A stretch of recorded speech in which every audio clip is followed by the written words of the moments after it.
L'adolescence chez le chien, c'est un moment un peu critique que beaucoup appréhendent. Aujourd'hui, on en parle dans cette vidéo.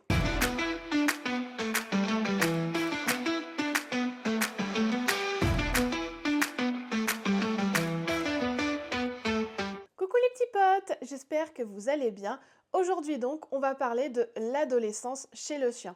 C'est une vidéo qui m'a été demandée par une abonnée, donc si tu passes par là, déjà merci pour cette idée et j'espère qu'elle te sera utile. Si tu pensais que ton chien allait être ce gentil chiot adorable qui obéit et qui est super sage toute sa vie, eh bien, spoiler, peut-être que tu te trompes ou alors tu as eu beaucoup de chance. Mais pas de panique, je vais essayer de t'expliquer au mieux ce qui se passe dans sa tête, comment traverser cette mauvaise passe entre guillemets et t'inquiète pas, tout va bien se passer. Déjà, première question, qu'est-ce que c'est l'adolescence chez le chien? Eh bien en fait, chez le chien, l'adolescence, c'est un peu comme chez les humains. C'est une période de transition où son corps et son cerveau vont évoluer. Et c'est pas toujours dans le bon sens au niveau comportement. Il n'y a pas vraiment d'âge à proprement parler, comme chez les humains en somme, ça va dépendre de la race, de la taille et même du caractère du chien. Mais si on doit faire une moyenne, ça arrive entre le 6e et le 12e mois de vie de l'animal. À savoir que les petites races de chiens vont commencer un peu plus tôt et les races de chiens grandes voire géantes vont commencer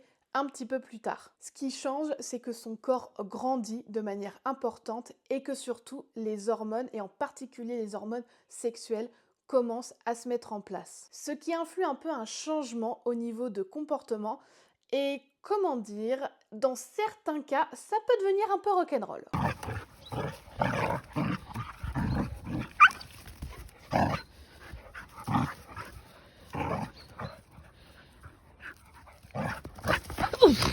On va maintenant parler des comportements un petit peu typiques qu'on retrouve traditionnellement dans la période de l'adolescence. Alors concrètement, dans les grands classiques, on peut s'attendre à une forme de rébellion. Par exemple, si un chien qui connaissait parfaitement certains ordres comme le assis, le coucher, le pas bouger, etc., d'un coup, c'est comme s'il avait oublié ou qu'il régressait. C'est pas un bug dans le système, c'est juste la période de l'adolescence où en fait, il a pas envie, tout simplement. Pas envie de vous faire plaisir, pas envie d'écouter, il a pas envie, il se rebelle un peu en quelque sorte comme chez nos ados humains, hein. Et dans cette période, il va aussi tester les limites. Il va grignoter des objets alors qu'il sait qu'il n'a pas le droit, il va complètement ignorer vos rappels, il va monter sur le canapé alors qu'il n'a pas le droit, etc., etc. En fait, il va chercher à s'affirmer comme un adolescent humain finalement. On va avoir aussi des changements au niveau émotionnel, un peu un tourbillon d'émotions, avec des chiens qui vont soit devenir plus peureux ou plus anxieux, ou alors qui vont devenir des piles électriques qui vont sauter dans tous les sens. Ça montre qu'il essaie vraiment d'affirmer son caractère et aussi qu'il n'est pas encore complètement développé émotionnellement et qu'il a besoin encore de se stabiliser. On a aussi parfois des régressions, parfois même par exemple sur la propreté alors qu'elle était complètement acquise auparavant.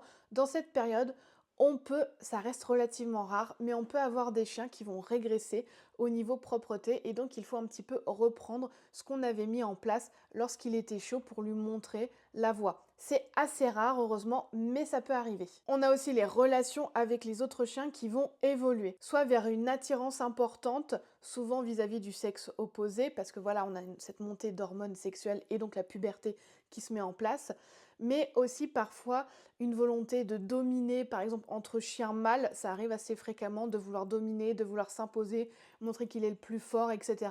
Donc c'est à ce moment-là qu'il faut faire attention aux potentielles petites bagarres s'il a tendance à trop vouloir se montrer avec un chien qui peut être réactif à ce comportement. En gros, ce qu'il faut, c'est prêter attention à ces signes, mais surtout ne pas paniquer, ne pas se dire que c'est foutu, que vous avez tout raté, pas du tout, c'est une période. Il y a des chiens qui vont faire des grosses crises entre guillemets d'adolescente et d'autres pas du tout. Je vais vous donner un exemple. Django a fait une bonne crise d'adolescence lorsqu'il était jeune, à vouloir se montrer que c'était le plus fort, etc. Tandis que Tara, je pense qu'elle n'a pas vraiment fait de crise d'adolescence. Quoique, pas vis-à-vis de moi, mais vis-à-vis de mon conjoint, elle avait tendance à moins bien l'écouter que moi, mais ça a duré 2 mois, quelque chose comme ça. C'était vraiment très léger. C'était beaucoup plus intense avec Django, donc voilà. Au cas par cas, c'est vraiment très différent. Mais voilà, tout ça pour dire que pas de panique, c'est normal, c'est un moment à passer, gardez le cap et vous allez y arriver. Je vais maintenant vous donner quelques conseils pour mieux appréhender et mieux vivre cette période. Déjà, très important, il faut rester cohérent et patient. Même s'il semble avoir tout oublié ce que vous lui avez appris, surtout restez patient, restez positif, ne vous mettez pas à lui crier dessus ou quoi que ce soit, ça ne mènera à rien.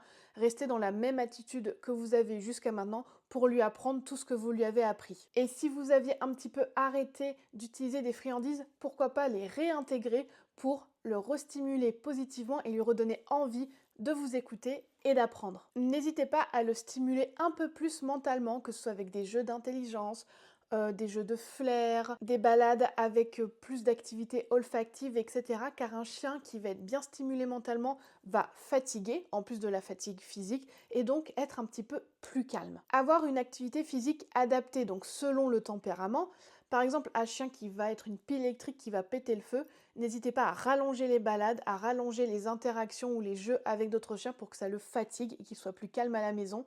Ou un chien qui est un petit peu peureux, essayez de choisir les chiens avec lesquels il va pouvoir interagir pour pouvoir prendre confiance en lui et faites en sorte qu'il voit quand même beaucoup de choses pour prendre confiance en lui et que ses peurs ne restent pas pour le reste de sa vie. Ce qui va être important aussi, c'est de renforcer votre relation. Il faut vraiment multiplier les moments hyper positifs, que ce soit câlins, jeux de bagarre par exemple, des moments de complicité pour vraiment développer votre lien et votre relation encore plus et que malgré les moments difficiles, vous restiez focus sur ces moments de complicité parce que ça vous aide aussi bien lui que vous à garder le cap. Et surtout, il ne faut pas hésiter à vous faire accompagner par un professionnel si vous en ressentez le besoin. Par professionnel, j'entends un éducateur canin ou un comportementaliste qui va pouvoir vous donner des astuces vraiment en fonction de votre chien et de votre relation pour vous aider à traverser cette période. Tu l'auras compris, l'adolescence chez le chien, c'est une étape parfois un peu sportive, mais ça passe. C'est une étape qui est tout à fait normale, mais surtout, gardez à l'esprit que ça ne dure pas éternellement. Le plus important, c'est de garder votre bienveillance et votre patience envers votre compagnon pour ne pas altérer la relation que vous avez construite jusqu'à maintenant. N'hésite pas à me dire en commentaire si tu es en plein dans cette période ou alors si tu y es déjà passé et comment ça s'est passé pour toi. Les retours d'expérience, c'est vraiment super important parce que ça permet d'aider les autres. Et si jamais tu as des suggestions ou d'autres sujets que tu aimerais que j'aborde, n'hésite pas à me le dire en commentaire. Je pioche souvent des petites idées à droite à gauche, donc je trouve ça super sympa que ça puisse répondre à de vraies problématiques. Merci beaucoup d'avoir regardé cette vidéo. Surtout, n'oublie pas de t'abonner, d'activer la petite cloche pour ne rien manquer des prochaines publications de nos petits potes. Je te dis à très bientôt et surtout bon courage à tous les dogs parents de chiens ados.